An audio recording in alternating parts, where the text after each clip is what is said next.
finding your soul mentor. You've got a process for this. So walk us through this process, please. Yeah, so this is actually something that I'm taking from one of my mentors and a framework that he always works with and that has guided me through a lot of processes because sometimes you just don't know where to start and this gives you a really good guidepost as to how to get into it and how to do it in a way that feels authentic to you and that is heart-centered instead of, looking for some kind of outside resource. Perfect. And let me ask before you dive in, I want to ask one question. Um, why do we need a mentor? Why do young people need mentors? Why is this still important? I am so glad that you asked this question. So, mentorship is a really important concept, and it actually dates back all the way to ancient Greece. And it was first mentioned in Homer's Odyssey, actually, where the goddess Athena actually spoke through this man named Mentor to guide Telemachus through his all of his trials and basically shape him into the person that he needed to be to complete his great tasks. And so mentorship is really important because education can really only prepare you so much.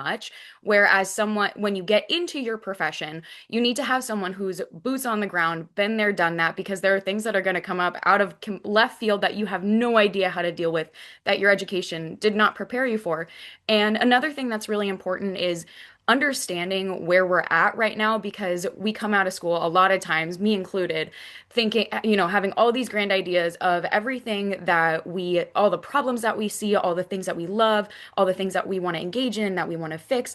But you really don't know how to apply your background and your knowledge and your information until you've actually been immersed in whatever industry you're in. And a mentor is someone who can essentially guide you through that process. A mentor is a guide for you.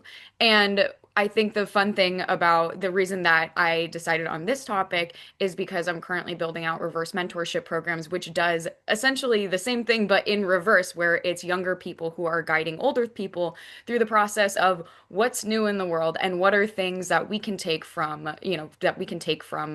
interests of younger demographics that can help older demographics in their working lives as well. So it doesn't have to be an older to younger relationship. It just has to be at least not less knowledgeable to more knowledgeable kind of flow. Love it. And I think that that's why it's super important because everybody needs a guide. Yes, I love it. Awesome. Okay, well, take us through this. All right, so the first thing that we want to do is we want to focus. So a lot of times we know that we have a problem, but we don't know what that problem is, really where the root of that problem is, and and what kind of support we actually need to help us go through that process. And so the first thing that I wanted to start with was an informal type writing exercise, and I'm thinking that because it's in this format, we can have people pause the video here to do that writing exercise.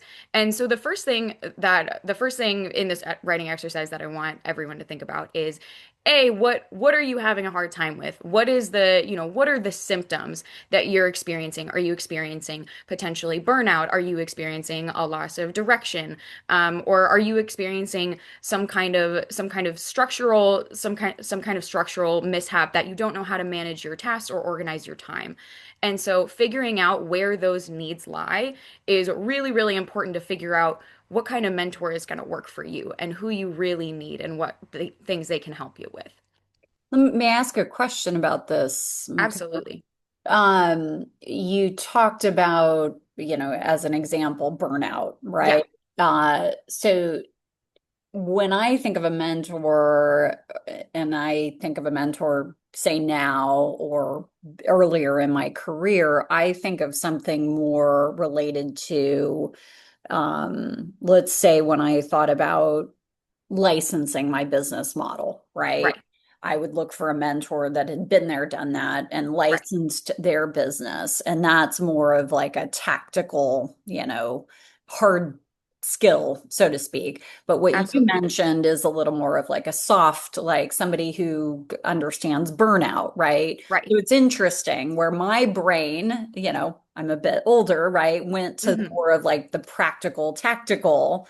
And Absolutely. you went to more of the, softer, what's, feelings type of thing for a Right. mentorship. Describe the difference in that approach, because I never thought Yeah. about finding a mentor that could help me with burnout, frankly. Right, right, right. Right, and those are important and those are very important things because especially with something like burnout and trying to maintain a career while also trying to recover from burnout, it's a hugely important aspect of your career because if you're sitting there burnt out just dragging yourself along the whole time, you're not going to be very successful. And so we have to think about the factors to success in a very holistic manner. So the three categories that I have are career, which are hard skills, which you mentioned, which are very, very important. And so you may have even learned hard skills in school. You may have gone into a program like nursing or, what have you. But the application of those hard skills are a completely other thing. My second category is mindset, which are soft skills. So what kinds of professional socialization do we need? Because there is an entire process that is called professional socialization, which basically teaches you how to think and behave like someone in your profession. So that's just as important of a skill as those harder technical skills. And then task management and structure and how do you structure your life around these things is also really important because a lot of times when we're coming out of school, we have had these pre-built structures for us and we don't know how to exist on our own in our own right and to get things done and we don't know what our own workflows are. So if you find someone, if it's more of the second two that are where you're needing facilitation and help, those are absolutely relevant to your career. However, that's a little bit more of, you have to have someone who's also been there who can guide you through that process because it is a process for sure. But that's where my thinking goes is what are all of these different things that are important to our career success, not just the technical skills, but also what are the internal things that we need to be able to be effective. Yeah, super helpful. Awesome. So, Yeah. taking some time, sitting down and putting our thought to paper. Love it. Mhm. What's next? Absolutely. And so then the next thing that you want to do, which is in the align framework of aligning your entire self to what this thing is going to be. And that's more of an internal alignment than an actual physical positioning. We'll get to that later in the act phase. But in the internal alignment, what I want everybody to take time to do is do a values clarification exercise. And I have a document right here.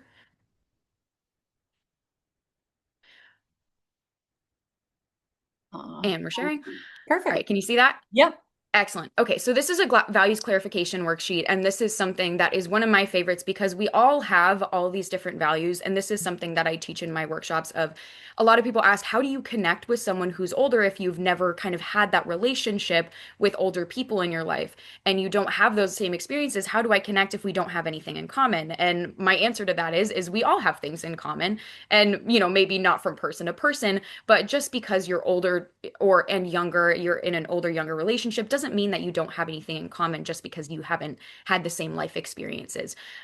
You can connect very, very deeply on a deeper level than just experience, which is right down to your core of goals and values. And so that's why I love the idea of doing a values clarification to figure out who you are as a person and what kind of values you want to see in not only yourself express but also your mentor express because that's a really important matchup is having the same shared values and ultimately shared goals which disseminate from those values. So this is my favorite values clarification worksheet that I've done, and you follow the directions. The first step is to just go through and do a very broad sweep and do yes no of what you do and don't care about.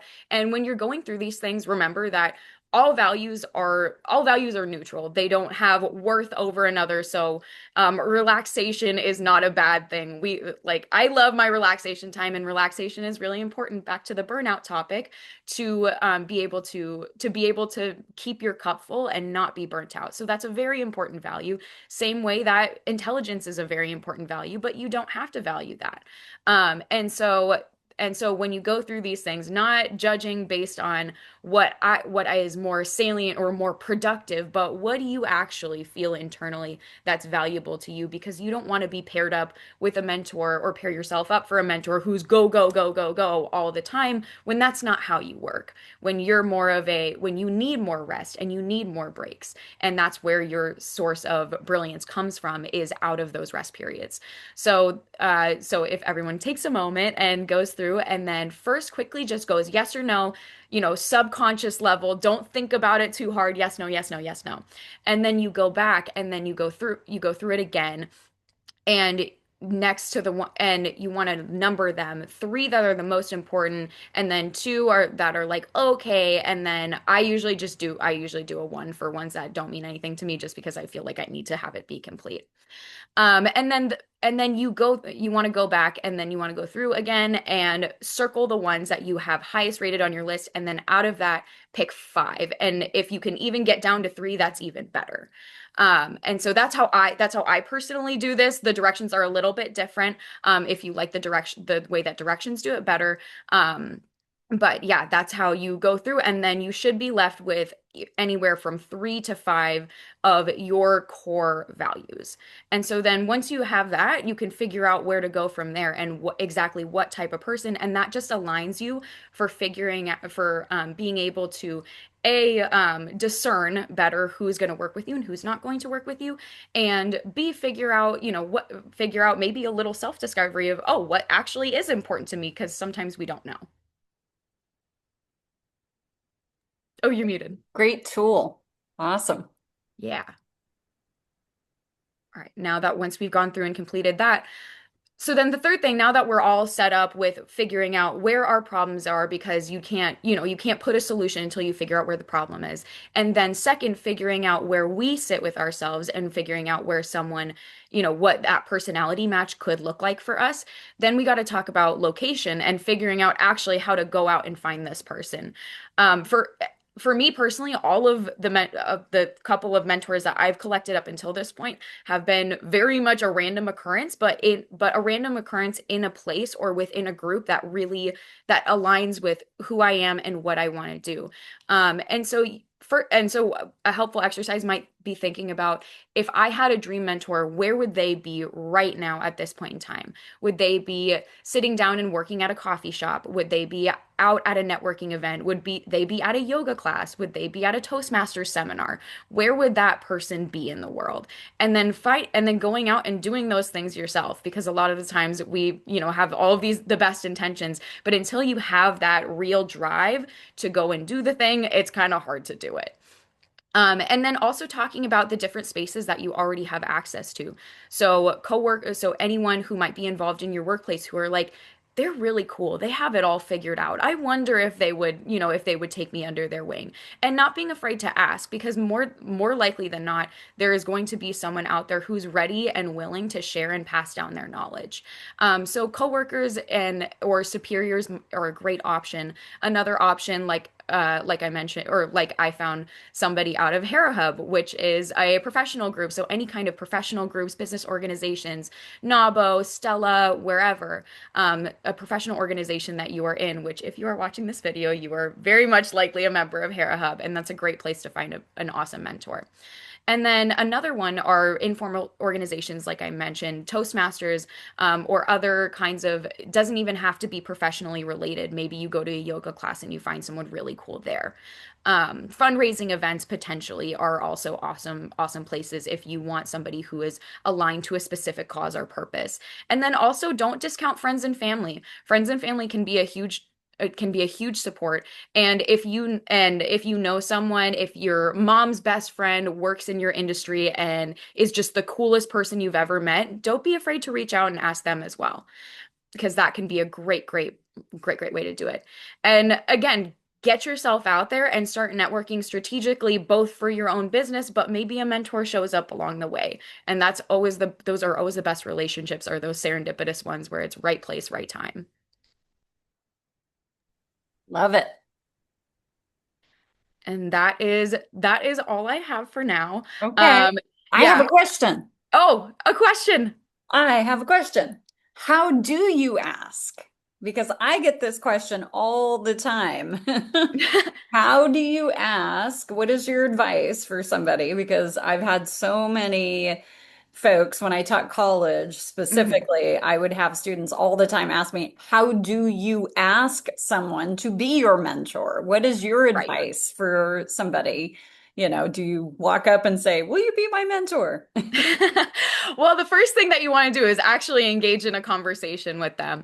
And if you're having a good conversation, then maybe don't pop the question right away because it is a big question, it's a big undertaking. If you meet someone while you're out and you want to keep connecting with them, the first step is building that relationship. Maybe go out and invite them for to go out to coffee with you. And then once you've had a little bit longer of a one-on-one time and you can really figure out exactly is this person right for me? Then I think the first thing is being mindful of their time and asking them, hey, and posing the question as, hey, do you have time to mentor me? Would you have the hours in your day to actually be able to be my person that is guiding me through this experience? And also figuring out what that time schedule looks like for you. Do you want someone who's more involved and hands-on, who's on a weekly basis? Do you want someone who you can just check in with once a month? Do you need someone who is kind of, who is kind of a quasi mentor who is there for you, who is there to bounce ideas off of on kind of a more random basis? So figuring out what that level of support looks like for you, and then asking the question very specifically of, hey, I'm looking for a mentor. I would really love someone to check in with me on and consult with me on a weekly basis, monthly basis, whatever that structure and schedule looks like for you. And then asking them if they have the time and if they would like to participate because consent is everything. Great. Yeah, I will be honest, from the perspective of someone who has been asked Right. to be a mentor more than a couple times. The way I appreciate being approached is when somebody is, to your point, very clear that they don't have an expectation that this is going to be a weekly commitment because, frankly, I don't have time Yeah, absolutely. for a weekly commitment. Hmm. And also somebody who's willing to give a little bit as well. So the way I appreciate being approached is if somebody says something more along the lines of, could I shadow you or, could I follow you, along, for events or something very specific versus feeling the weight of like, oh gosh, you know what I mean? Like, what am I signing myself up for kind of thing? You know what I mean? Absolutely. And to Yeah. your point, like even what is the longer term commitment? So if somebody were to say, you know, where I'm not feeling like I'm committing to a year of weekly meetings, right? Like, Absolutely.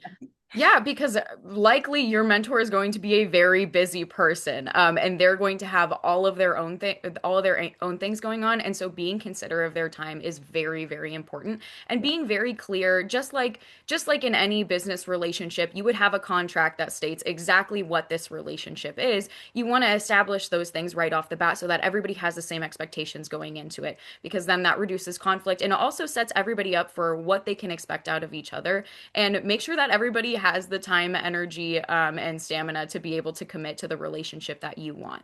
And also being able to take a no is very important. Just because there is a rejection that happens and somebody's like, oh, I don't know, I don't really have time for that. That doesn't mean anything about you as a person.